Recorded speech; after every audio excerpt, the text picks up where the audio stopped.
Good afternoon. Welcome back to Mike's Plot Point Measures. We're going to talk about Nobody 2. Last night I left my out of the theater reaction. Now I'm going to bring you what I think about the entire movie. Stay tuned.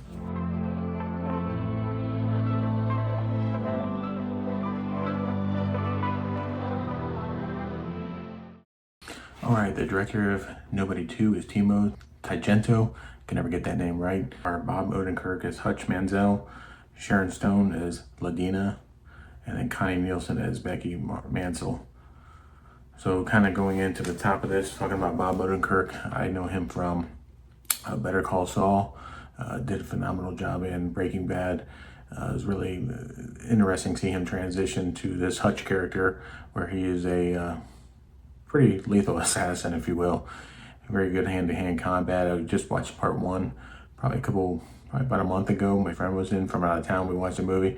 Excellent movie, so it kind of triggered me to kind of watch him in this role, and he just undoubtedly is just terrific in this role. Looking at Sharon Stone, she plays the main villainess, Ladina. I'm going to get into this a little bit later, but the movie kind of turned a lot for me once they introduced her character. Overall, I enjoy Sharon Stone, but her take on this character was maybe feel a little bit flat for me. I'll go into that a little bit more in detail here in a little bit. Connie Nielsen as Becky Mansell. I loved her in the first movie. I loved her in Wonder Woman, Gladiator. She's just a good actress altogether. A very classy lady. She brings a very good, warm spirit to this role as well. Humanizes Hutch very much so in this movie. Makes him like a real person with a grounded family. Enjoyed his son and daughter as well. So overall, I'd say the cast for the most part is pretty good. Again, we'll get into it in a minute and how I feel about maybe the entirety of the cast. Christopher Lloyd does a great job as Hutch's father in the movie. It's always good to see him on screen. Loved him ever since I was a kid. Watched him in Back to the Future. It was really good. He had a lot of fun in the role. I hate seeing folks get older, but he reminds me of Doc Brown. Just does a really good job in the role. Gets to shoot off some pretty fun weapons. And I don't know, just you could tell he was having a good time. I think they probably had a pretty amazing time on and off screen. So Christopher Lloyd was awesome to me. Where John Ortiz as Wyatt Martin, I thought he did a good job. He had a son that was kind of intertwined in the story as a little subplot of the film, and it was neat to see how they worked that story arc in. By the end, I'm not going to give you any spoilers how it started versus how he ended and how he worked in the story. I thought it was really well done. Colin Hanks played Sheriff Abel. You played a real creep in this role, and you were kind of happy to see what happens in him at the end of the show. They did good with that, kind of that big build up in order to have a pretty substantial payoff in the end. All right, so getting into the plot of the movie, Hutch takes his family on vacation to a rundown amusement park, hoping for peace. But when locals threaten his kids and a bootlegging ring surfaces, Hutch unleashes his old assassin instincts. With help from his wife, father, and brother, he takes down the corrupt sheriff and criminal boss to protect his family his way. My overall thoughts of the movie, I really enjoyed it for the most part. The first half was on point. The action, the cinematography was pretty good. The old school music, it felt really fresh and fleshed out. A lot of violence. They amped up the violence in this one big time. I mean, very, very visceral sounding crunches and cracks and breaks and things of that nature. One of the fight scenes included him losing, well, I don't want to give any away spoilers, but I'll just say there's a fish involved. For you that see that, leave that down in the comments below. I thought that was pretty crazy little scene.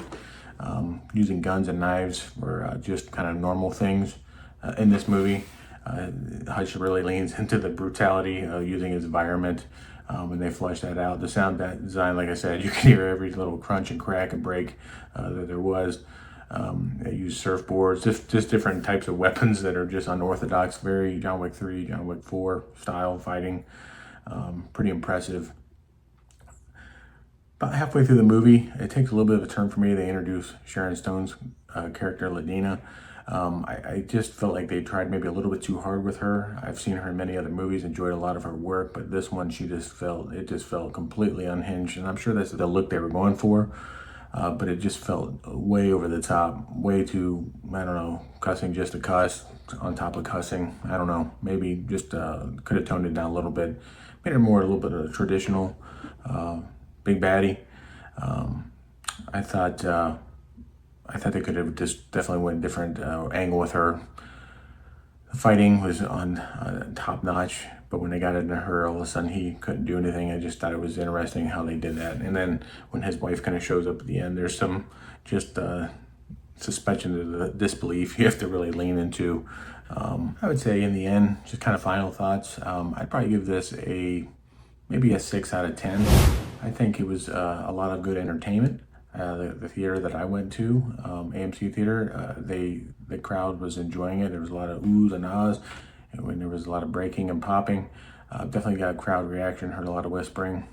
There's a couple kids in the theater, maybe a little bit young to bring your kids to. Just it's pretty adult humor and pretty adult violence, very visceral violence. But overall, I think you go to the theater and have a good time watching this. You just have to kind of be warned that the second half for me, especially when it comes to the villain, just seemed to fall a little bit off compared to the first one. The first one kind of held my attention through the whole movie.